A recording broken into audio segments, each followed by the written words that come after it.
એક બાજુ ઉનાળાની કાળઝાળ ગરમી, હવે ચોમાસાની ધીરે ધીરે શરૂઆત થવા જઈ રહી છે, પરંતુ પાણીનો જે કાળો કકડાટ છે શહેરમાં યથાવત છે।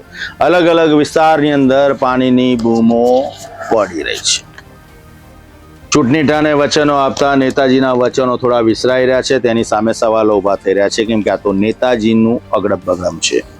પાણી સમયસર આવતું નથી, ઓછા પ્રેશરથી આવી રહ્યું છે, ઘણા બધા વિસ્તારમાં પાણી પહોંચતું જ નથી।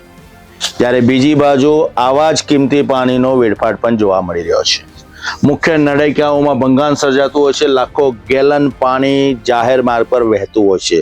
એ જ પાણીમાંથી ભીંજાતા અમે, તમે અને અધિકારીઓ અને નેતાજી પસાર થતા હોય છે, પરંતુ કલાકો સુધી પાણી વહેતું હોય છે, પરંતુ એ નળિકાઓનું સમારકામ કરાવવાનો સમય એસી સરકારી કેબિનમાં બેઠેલા સરકારી બાબુ પાસે નથી।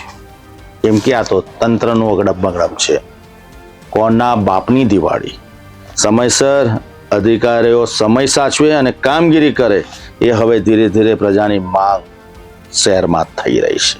આવનારો સમય રાજનીતિની જે રીતના ધરી બદલાય છે એ રીતના બદલાઈ રહ્યો છે। સુપેરે સૌ કોઈએ સમજવું પડશે।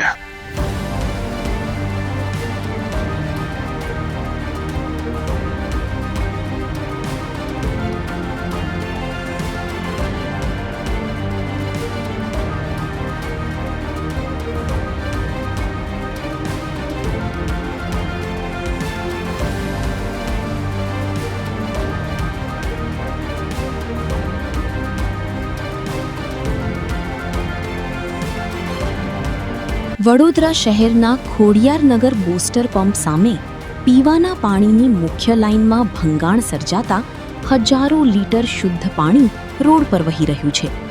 વગર વરસાદે જ રસ્તા પર પાણી ભરાઈ જતા રાહદારીઓ અને વાહન ચાલકોને મુશ્કેલીનો સામનો કરવો પડી રહ્યો છે। એક તરફ શહેરના પૂર્વ અને દક્ષિણ વિસ્તારોમાં વર્ષભર પાણીની સમસ્યા યથાવત રહે છે, ત્યારે બીજી તરફ કિંમતી પીવાના પાણીનો આ રીતે થતો વેડફાટ સ્થાનિકોમાં ભારે નારાજગી ઊભી કરી રહ્યો છે।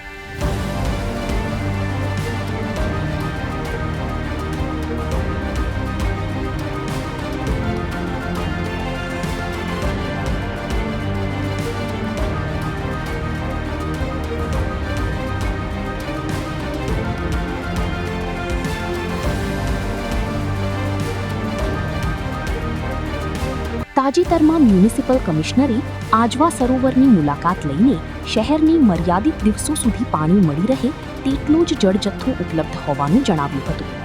આવી સ્થિતિમાં બૂસ્ટર પંપની સામે જ પાણીનો સતત વેડફાટ થતો હોવા છતાં તંત્ર દ્વારા તાત્કાલિક કાર્યવાહી ન થતાં લોકો સવાલ ઉઠાવી રહ્યા છે। સ્થાનિક રહીશોનું કહેવું છે કે શું પાલિકાના અધિકારીઓ અને કર્મચારીઓના ધ્યાનમાં આ લીકેજ આવ્યું નથી, અને શું સ્થાનિક નગરસેવકોને પણ પોતાના વિસ્તારમાં પાણીના વેડફાટ અંગે કોઈ જાણકારી નથી?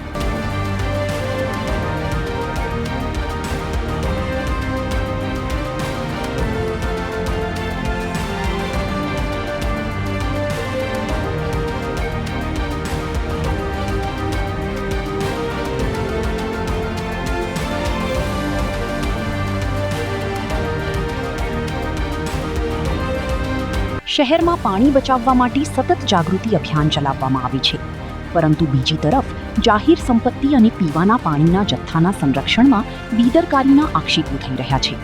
સ્થાનિકોએ માંગ કરી છે કે લીકેજને તાત્કાલિક બંધ કરવામાં આવે અને જવાબદાર વિભાગ સામે જવાબદારી નક્કી કરવામાં આવે। પાણી જેવી જીવન જરૂરિયાત ચીજ વસ્તુઓ અમૂલ્ય છે, તેનું કોઈ મૂલ્ય છે જ નહીં। કિંમતી સંસાધનોનો વેડફાટ થતો હંમેશા જોવા મળી રહ્યો છે, પરંતુ હર હંમેશા અંધેરી નગરીને ગંડુ રાજા જેવો વહીવટ સામે પણ આવ્યો છે। કદાચ કોઈને કશી પડી નથી। એક બાજુ પરસેવાની કમાઈ વેરા રૂપે આ પ્રજા ચૂકવી રહી છે, મોંઘા કરવેરા ચૂકવીને પ્રજા પ્રાથમિક સુવિધાથી વંચિત છે। જે મુશ્કેલીનો સામનો થાય તેનો નિકાલ પ્રજા જાતે જ કરી રહી છે। તમામ લોકોને કદાચ આદત પડી ગઈ છે, કોઈની પાસે અવાજ ઉઠાવવા માટે સમય નથી, એટલે આ વાત સુપેરે અધિકારીઓ અને નેતાજીઓ જાણે છે કે થોડા સમય માટે ઉહાપો થશે અને પછી બધું થાળે પડી જશે। આ માત્ર જાહેર માર્ગ પર કિંમતી લાખો ગેલન જે પાણીનો વેડફાટ થઈ રહ્યો છે તેનો નથી, પરંતુ જે વ્યવસ્થા છે કે ઝડપથી કામગીરી નથી થતી અને કોઈ સાંભળનાર નથી.